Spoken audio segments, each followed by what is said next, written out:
네, 안녕하세요, 여러분. 김준일 목사입니다.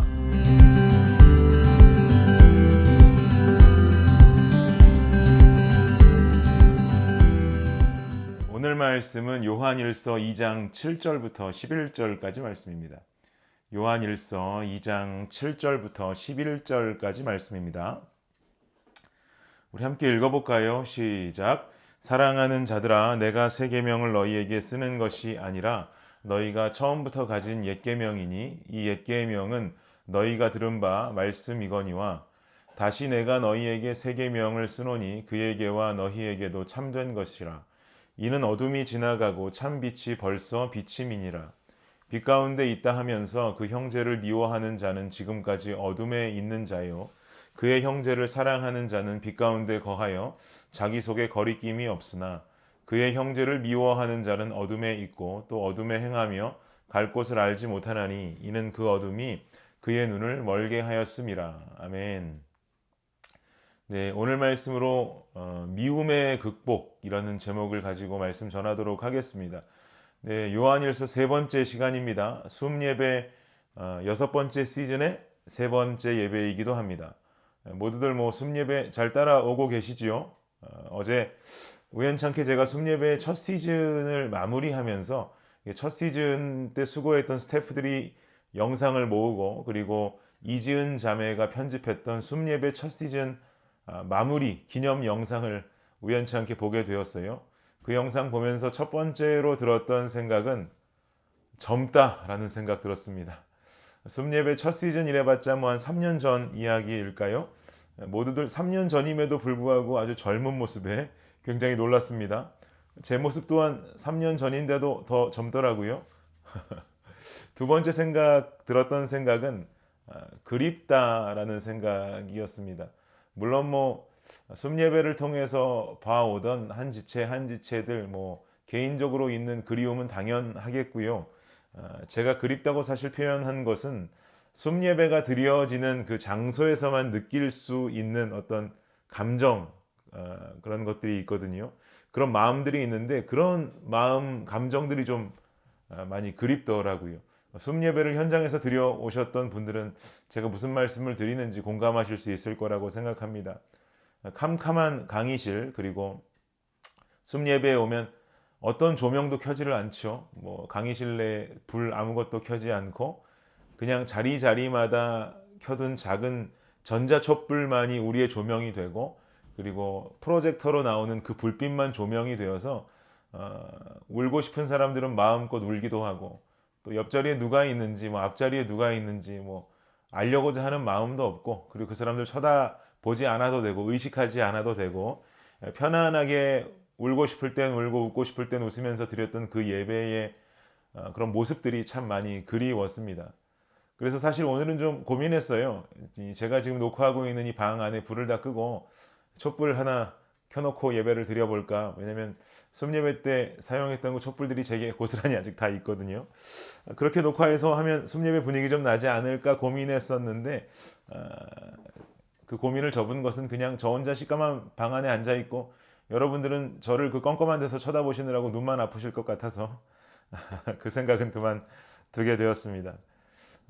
정말 그 모습 그대로 그 장소로 돌아가고 싶은데 쉽지 않은 현실이 참으로 안타깝습니다. 안타까운 마음 가득 안고 설교를 시작하도록 하겠습니다. 오늘 본문을 아까 읽어보면서 여러분 굉장히 유독 눈에 띄는 단어가 있지 않던가요? 바로 세계명이라고 하는 단어인데요. 사도 요한은 지금 오늘 본문을 통해서 말하고 있습니다. 내가 새 계명을 말해주겠다라고 말합니다. 7절 말씀 보죠. 7절 읽겠습니다. 시작. 사랑하는 자들아, 내가 새 계명을 너희에게 쓰는 것이 아니라 너희가 처음부터 가진 옛 계명이니 이 옛 계명은 너희가 들은 바 말씀이거니와. 사랑하는 자들아 라고 말씀이 시작되는데, 요한일서 전체를 보면 이렇게 사랑하는 자들아 라고 하면서 시작하는 구절이 참 많이 등장합니다. 요한이 성도들을 향한 사랑하는 어떤 사랑 많은 사람으로도 보여지고요. 그리고 요한 일서를 통해서 요한이 전하고 싶은 궁극적인 메시지가 사랑이구나 라는 어떤 힌트 또한 얻을 수 있는 것처럼 보입니다. 사실 사도 요한은 요한복음을 통해서도 서로 사랑하라. 그런 어떤 사랑의 메시지를 많이 그 안에 담고 있는데 요한 일서를 통해서도 사랑, 사랑 계속 강조하는 것을 보면 저는 사도 요한의 별명을 애정꾼이다라고 붙여주고 싶어요. 천국 가면 언젠가 천국에 가면 사도 요한 선생님 만나서 애정꾼님 하고 용기 내서 한번 불러보려고 합니다. 그 뒤에 이어지는 말씀도 보죠. 내가 새 계명을 너희에게 쓰는 것이 아니다 라고 말하고 있습니다. 내가 너희에게 새 계명을 말하려고 하기는 하는데 사실 이 새 계명이라고 하는 것은 너희들에게 내가 새롭게 말하는 건 아니야 라고 말하는 거죠. 그리고 또 뭐라고 말해요? 너희가 처음부터 가졌던 옛 계명이야. 이 옛 계명은 너희가 들은 바 있는 말씀이야 라고 이어서 이야기합니다. 정리해보면 내가 말하려고 하는 지금 이 새 계명은 너희들에게 새로 말하는 것이 아니라 새로 쓰는 것이 아니라 이 옛날부터 우리가 가져왔던 옛날에 사실은 그 계명이야 라고 지금 일컫는 겁니다. 옛날부터 가져왔던 옛 계명은 어떤 계명을 말할까요? 십계명이죠 뭐. 니들이 알고 있는 그 십계명을 내가 다시 말하려고 그래 라고 지금 하는 것과 같아요. 제가 요한복음 설교하면서 십계명에 대해서 언급했던 것 같습니다. 십계명은 결국 간단하게 그냥 말하면 뭐라고 그랬어요? 하나님 사랑, 이웃 사랑의 메시지라고 말씀드렸죠. 이 십계명이 신약으로 넘어와서 상징적으로는 무엇을 나타냅니까? 십자가를 나타내죠. 십자가 형틀의 모양을 한번 생각해 보세요. 수직과 수평의 선으로만 조합되어서 만들어진 것이 바로 십자가예요. 수직은 하나님의 사랑을 말하고요. 수평은 이웃 사랑을 뜻한다고 말했습니다. 하나님 사랑, 이웃 사랑. 결국은 십계명이나 십자가나 똑같은 것을 강조하고 있는 거죠. 그러면 십자가 하면 떠오르는 분은 누구예요? 당연히 뭐 예수님이겠죠. 예수님의 모습을 보면 예수님은 삶의 모습을 통해서 하나님 사랑과 이웃 사랑을 실천하는 모습을 그대로 우리에게 보여주신 분이세요. 결국 그의 죽음조차도 십자가라고 하는 하나님 사랑, 이웃 사랑의 형틀 위에서 죽임을 당하게 되시죠.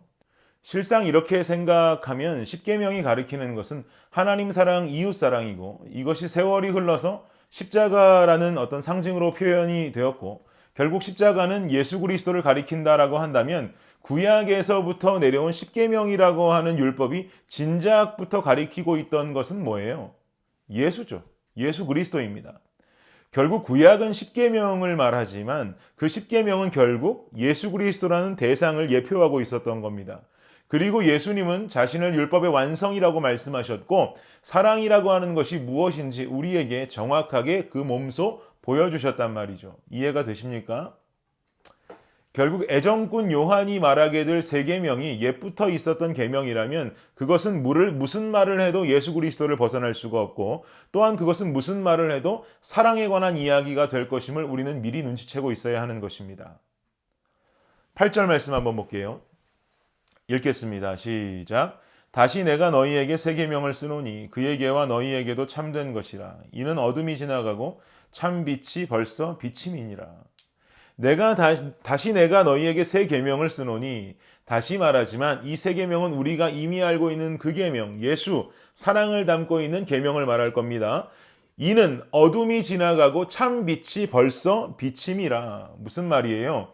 우리는 어둠이었습니다. 우리는 죽을 죄인들이었죠. 그러나 우리가 죽을 죄인에서 생명의 사람들로 바뀐 그 중심에 누가 서 있어요? 예수 그리스도. 예수님의 십자가 죽음이 존재하고 있어요. 예수님 이야기할 거라고 제가 말씀드렸죠. 예수님의 등장과 십자가 죽음으로 인해서 우리에게 생긴 것은 무엇입니까? 생명이에요. 생명. 우린 더 이상 죽은 자들이 아닌 산 자들의 삶을 살게 된 거예요. 죽었다는 것은 하나님과의 단절을 의미합니다. 그냥 육체적으로 생을 마감한 그 죽음을 말하는 것이 아니라 이 죽음은 하나님과 인간의 단절을 의미해요. 그러나 하나님께서는 하나뿐인 독생자를 이 땅에 보내셨고 인간과 하나님 사이를 가로막고 있었던 죄악이라는 것을 말끔하게 사하셨단 말이죠. 그래서 예수님이 화목제물 되시고 우리는 하나님과 막혀있던 죄악이라는 담이 허물어지게 된 거예요. 결국은 하나님과의 연결이 다시 재성립되면서 죽음이 아닌 생명으로 바뀐 거죠. 하나님 없었던 이전의 죽음의 삶이 하나님 계신 삶으로 뒤바뀌었다라는 거예요. 그래서 본문 8절은 말하기를 어둠이 지나가고 빛이 이미 우리를 비추고 있대요. 이 말씀 이해가 되시죠? 그럼 9절 보십시오. 함께 읽겠습니다. 시작. 빛 가운데 있다 하면서 그 형제를 미워하는 자는 지금까지 어둠에 있는 자요. 여기서부터 지금 본론적인 이야기에 들어가는 겁니다. 요한은 말해요.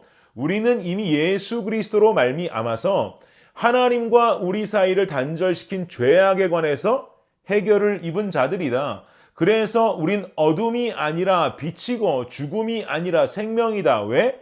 하나님과의 관계가 다시 재연결되었기 때문에. 그런데 말이야 라고 하면서 이야기하기를 우리네 삶을 보니까 야 여전히 형제를 미워하더라. 우리의 삶을 보니까 야 여전히 자매를 미워하더라. 우리는 여전히 미워하고 여전히 싸우고 도저히 빛 가운데 있는 자들이라고 생명 가운데 있는 자들이라고 여겨지지 않을 만큼이나 미워하고 싸우고 살아가더라.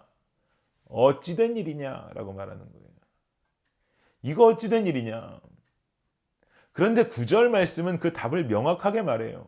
그거 지금까지 어둠에 있는 자라서 그래 라고 말하는 거죠. 여러분 충격이에요. 십자가 믿으면 생명이라면서요. 예수님 믿으면 죄사함 받았다면서요. 빛이고 생명이라면서요. 근데 여전히 어둠이라니 이거 하나님께 배신감 느껴지는데요. 하나님이 대단하십니다. 하나님이 대답하십니다. 야 배신감은 내가 느껴진다 이놈들아. 우린 하나님께 말해요. 하나님 믿으면 생명이라더니 배신감 느껴져요. 하나님 말씀하세요. 내가 배신감 느껴져 이놈들아. 어둠에 있던 녀석들을 빛이라고 하는 것으로 인도하였고 이제야 나와 교제할 수 있도록 관계를 형성해 놓았더니만 가서 실컷 정죄하고 미워하고 싸우고 와서는 야 이거 인간으로서 어쩔 수 없는 부분이니까 주님 이해해 주셔야 하는 것 아닙니까? 야 이런 태도는 잘못된 거 아니냐? 이게 바로 내가 느끼는 배신감이야 라고 주님 말씀하실지도 몰라요. 이렇게 주님께서 우리에게 반문하신다면 여기에 우리는 어떤 당당한 대답을 해낼 수가 있을까요, 여러분? 주님의 이러한 반문에 어떤 대답도 당당하게 못하시겠다면 오늘 설교에 귀를 더 기울여 보시기 바랍니다. 우리는 삶 속에서 이런 질문을 가지고 살아갈지 모릅니다. 어떻게 사랑하지? 어떻게 사랑해야 되지? 도저히 사랑할 수 없는 상대가 존재하는 것이고 하나님 말씀하시는 사랑의 계명을 내 삶 속에 도저히 지킬 수가 없는데 그리스도인의 양심으로 지키기는 해야 될 것만 같고 근데 어떻게 하지? 못 사랑하겠어. 사랑할 수가 없어. 도저히 할 수 없어. 라는 생각과 고민들을 한 번쯤은 하면서 살아가게 되시지요. 사실 생각해보면 어떻게 사랑하지라는 나 자신에게 던지는 질문 속에 우리가 먼저 해결해야 할 어떤 숨어있는 질문 한 가지는 무엇인 줄 아십니까? 어떻게 안 미워하지? 라는 질문이에요. 어떻게 안 미워하지? 어떻게 안 싫어하지? 어떻게 사랑하지? 라는 질문은 사실은요, 생각해보면 체감상 저 멀리 있는 질문이에요. 어떻게 안 미워하지? 라는 질문이 우리에겐 더 크게 다가올 거예요. 그렇지 않습니까? 안 미워해야 사랑할 것 아니에요. 미운데 어떻게 사랑합니까? 그런데요, 본문 11절 보세요. 함께 읽겠습니다. 시작. 그의 형제를 미워하는 자는 어둠에 있고 또 어둠에 행하며 갈 곳을 알지 못하나니 이는 그 어둠이 그의 눈을 멀게 하였음이라. 그 형제를 미워하는 자는 누군가를 미워하는 사람은 어둠에 있고 어둠 안에 있다는 거예요. 다시 한번 지금 강조하는 거죠. 그리고 나서 이어지는 말씀이 중요해요. 또 어둠에 행하며 갈 곳을 알지 못하고 이는 그 어둠이 그의 눈을 멀게 하였음이라. 어둠에 행하며 어둠이 눈을 멀게 했다. 어둠이 눈을 멀게 했다는 것은 무엇을 보지 못한다는 말이죠. 그렇다면 어떤 것을 보지 못하게 만들었다는 이야기겠어요? 하나님이라는 존재 자체를 바라보지 못하고 하나님이라는 존재 자체를 바라보지 못하니까 선함이라는 것은 당연히 바라보지 못하는 그 눈을 멀게 만들었다라는 거예요.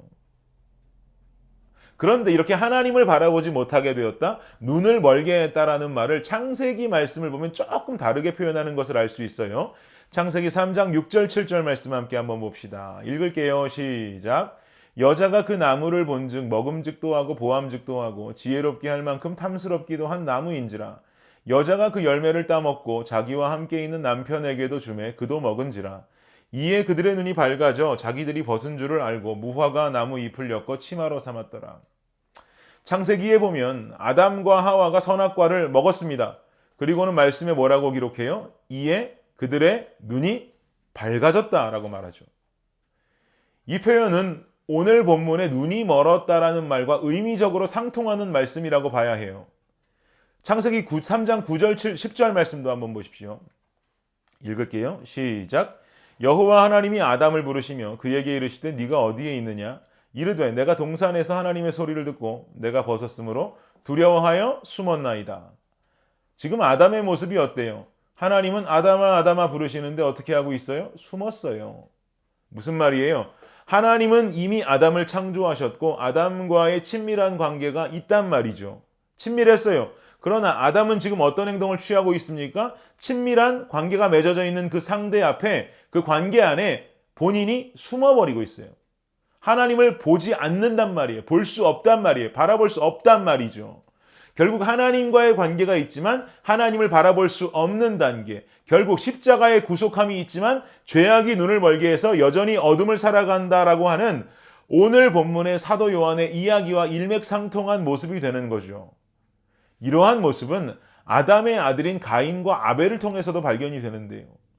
에덴 동산에서 쫓겨난 아담과 하와는 가인과 아벨이라는 아들을 낳았고 하나님께서 아벨의 제사만 기뻐 받으시는 모습에 가인은 질투심을 느껴서 아벨을 살해하게 되죠. 인류 최초의 동족 살인 사건이 여기서 일어나요. 창세기 4장 9절 말씀 함께 한번 보세요. 읽어볼게요. 시작. 여호와께서 가인에게 이르시되 네 아우 아벨이 어디 있느냐? 그가 이르되 내가 알지 못하나이다. 내가 내 아우를 지키는 자니이까. 아벨의 반응이 어때요? 아우를 죽이고도 하나님 앞에 본인이 관계를 본인 스스로 단절하는 모습을 보입니다. 뭐 때문에요? 죄악 때문에요. 결국 지금 아벨이나 그의 아버지인 아담이나 눈이 멀어버리는 거죠. 결국 하나님을 바라보지 못하고 있고 관계를 단절시켜버리고 있는 거예요.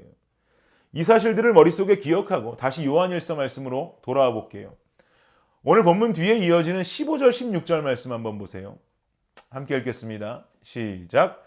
이 세상이나 세상에 있는 것들을 사랑하지 말라. 누구든지 세상을 사랑하면 아버지의 사랑이 그 안에 있지 아니하니 이는 세상에 있는 모든 것이 육신의 정욕과 안목의 정욕과 이생의 자랑이니 다 아버지께로부터 온 것이 아니요 세상으로부터 온 것이니라. 지금 본문 뒤에 이어지는 이 요한의 이야기는 세상 것들 사랑하지 말라고 말해요. 세상 것들은 세상으로부터 온 것이고 그 특징들은 육신의 정욕과 안목의 정욕과 이생의 자랑거리들이라는 거죠. 우리는 지금 이러한 것들을 여전히 추구하는 삶을 살아간다는 거예요. 이 말씀을 받는 우리나 이 말씀을 듣고 있는 요한일서의 수신자들이나 똑같이 이러한 이생의 것들을 여전히 추구하는 삶을 살아간다는 거죠. 아버지와의 관계, 하나님과의 관계보다 뭐가 중요하다? 얘네들이 더 중요하다는 거예요. 육신의 정욕과 안목의 정욕과 이생의 자랑거리 같은 것들이 하나님의 관계보다 더 중요하다라고 하는 거예요. 여러분, 우리네 삶 비슷하지 않습니까? 오늘 말씀을 제가 설명하면서 세 계명, 10계명, 십자가, 예수 그리스도를 연관지어서 말씀드렸었어요. 이러한 오늘의 말씀을 역으로 돌아가 보면 여전히 사랑할 수 없는 우리, 여전히 미워하는 우리, 사랑보다도 더 먼저 여전히 미움의 마음을 가지고 있는 우리의 특징은 여전히 세상 것들, 육신의 정욕과 이생의 자랑과 안목의 정욕 같은 것들을 추구하는 삶을 살아가고 있더라는 거죠.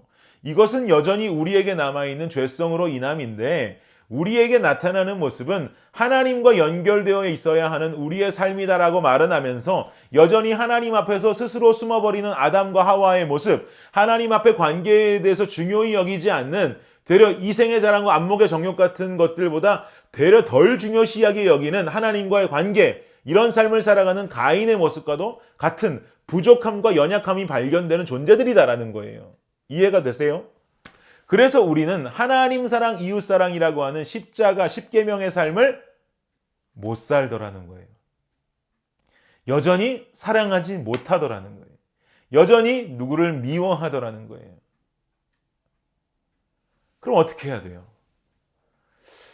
결국 오늘 문제의 답은 아주 심플한 답변이 나오게 됩니다.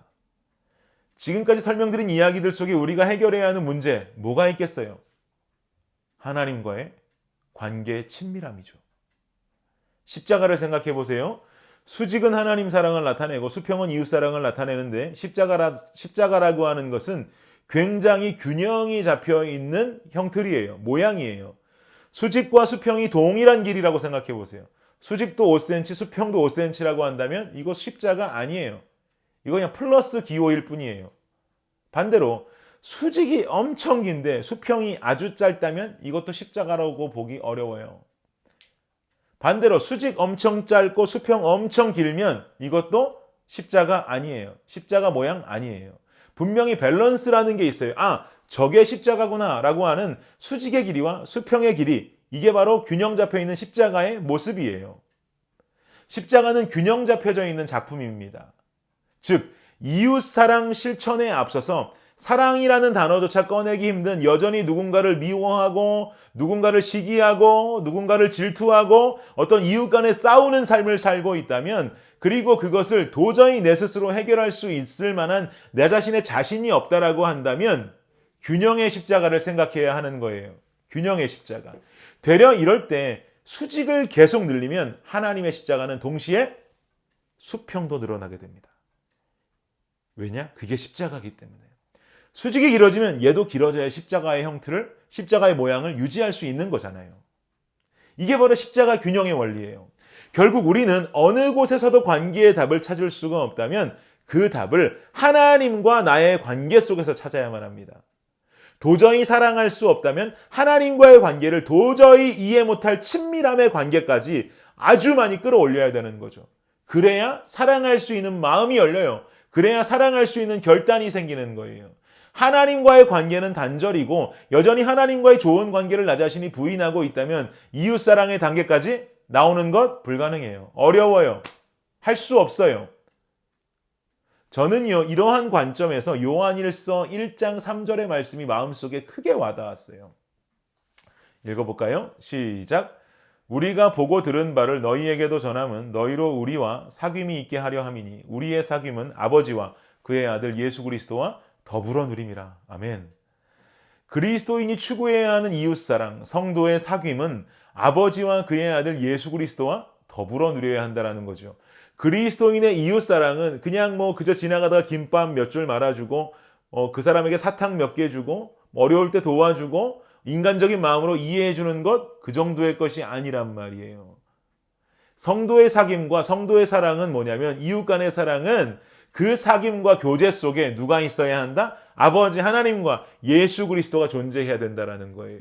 그러니까 수직의 하나님과의 관계가 친밀해야 하고 건강해야 수평의 이웃사랑, 즉 진정한 그리스도인의 사귐, 예수와 하나님이 들어가 있는 그 성도 간의 사귐이 존재하게 된다는 거죠.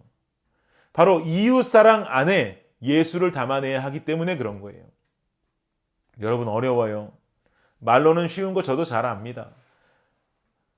그러나 일단 모든 고민 접어두고요. 관계 속에 발생하는 모든 싸움과 모든 어려움들 다 접어두고요. 이것이 하나님 말씀이다 생각하고 믿고 하나님과의 관계를 우선해 보시기 바랍니다. 하나님과의 관계를 더 친밀하게 만들어 보시기 바랍니다.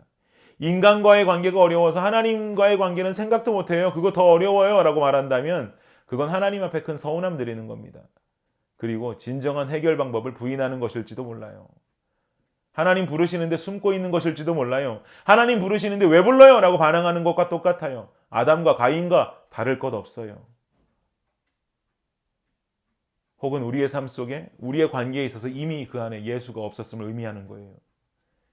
관계에 어려움이 있습니까? 사랑할 수 없습니까? 주님 붙듭시다. 지금 그때는 금식하고 철야하고 말씀을 도파하는 노력을 할지언정 절대 주님을 버리지 마십시다. 그것은 영영 회복되지 않을 십자가의 모양을 그리는 것과 같습니다. 금식을 해서라도, 철야를 해서라도, 기도를 하고 말씀을 보고 몸부림을 쳐서라도 최대한 주님과의 관계를 회복하십시오. 더 주님과의 관계를 돈독히 하십시오. 그때 수직이 점점 길어질 것이고 깊어질 것이고 함께 자라날 수평을 기대해야 하는 것입니다. 그 십자가가 완성되어질 때 사랑하기 힘들어요. 안 미워하게 해주세요라고 했던 우리의 마음이 더 이상의 욕심이 아니라 진정 십자가로 이루어지는 여러분 삶의 간증이 생겨나게 될 것입니다. 그러한 모습을 회복하는 저와 여러분이 되시기를 주님의 이름으로 축복합니다. 오늘은 말씀을 준비하면서 이런 찬양 생각났어요. 늘 이 찬양 좀 오래된 찬양인데 이 찬양 부를 때마다 그저 하나님께로 가까이 가면 되겠구나라고 생각했는데 그렇게 가까이 가는 것이 결국엔 이웃 사랑할 수 있는 비결이구나라는 생각이 들면서 이 찬양이 좀 더 새롭게 다가왔습니다. 하나님께로 더 가까이 갑니다라는 찬양인데요. 가사가 이래요. 하나님께로 더 가까이 갑니다. 고통 가운데 계신 주님, 변함없는 주님의 크신 사랑, 영원히 주님만을 섬기리. 여러분, 수직의 십자가가 들어갈 때 수평의 십자가는 동일하게 늘어나게 될 것입니다. 아름다운 십자가, 그리고 웬만하면 어마어마하게 큰 십자가 함께 만들어가 봅시다. 이 찬양하면서 결단하겠습니다.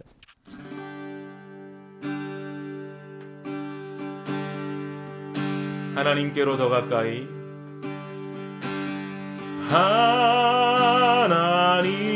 하나님께로 더 가까이 갑니다. 고통 가운데 계신 주님, 변함없는 주님의 크신 사랑, 영원히 주님만을 섬기리. 하나님께로, 하나님께로 더 가까이 갑니다. 고통 가운데 계신 주님, 변함없는 주님의 크신 사랑, 영원히 주님만을 섬기리. 변함없는 주님의 크신 사랑, 변함없는 주님의 크신 사랑, 영원히 주님만을 섬기리.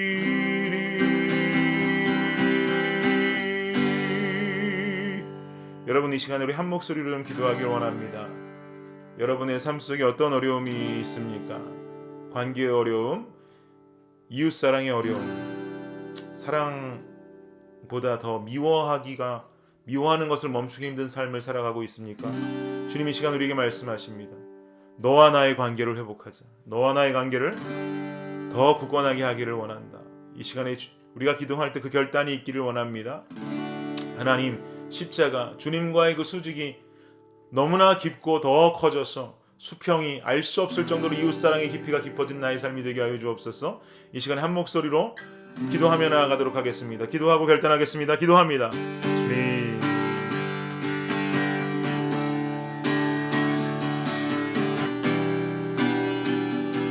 주님,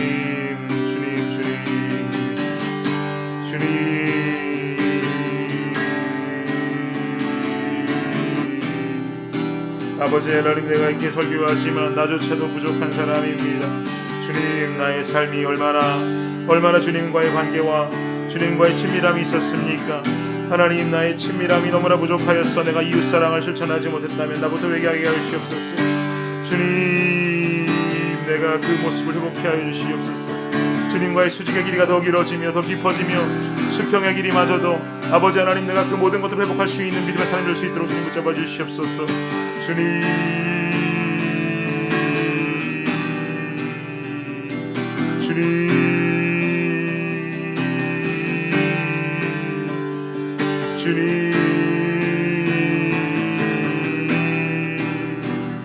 주님, 회복되게 하여 주시옵소서. 주님, 수직과 수평이 올바르고 균형 잡히고 있습니다.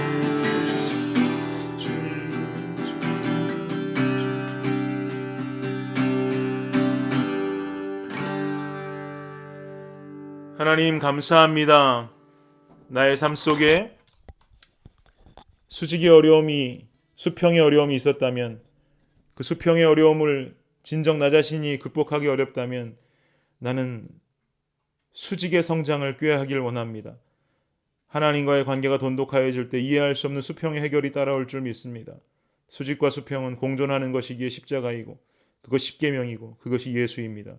예수를 따라 사는 우리의 삶이 되게 하여 주옵소서. 지금은 우리 주 예수 그리스도의 은혜와 놀라우신 하나님 사랑과 수직과 수평의 조화, 십자가의 삶을 결단하며 나아가는 청년들의 머리머리 위에 지금으로부터 영원까지 함께 하시기를 우리 주 예수 그리스도의 이름으로 축원하옵나이다. 아멘. 수고하셨습니다. 다음 주에 만나겠습니다.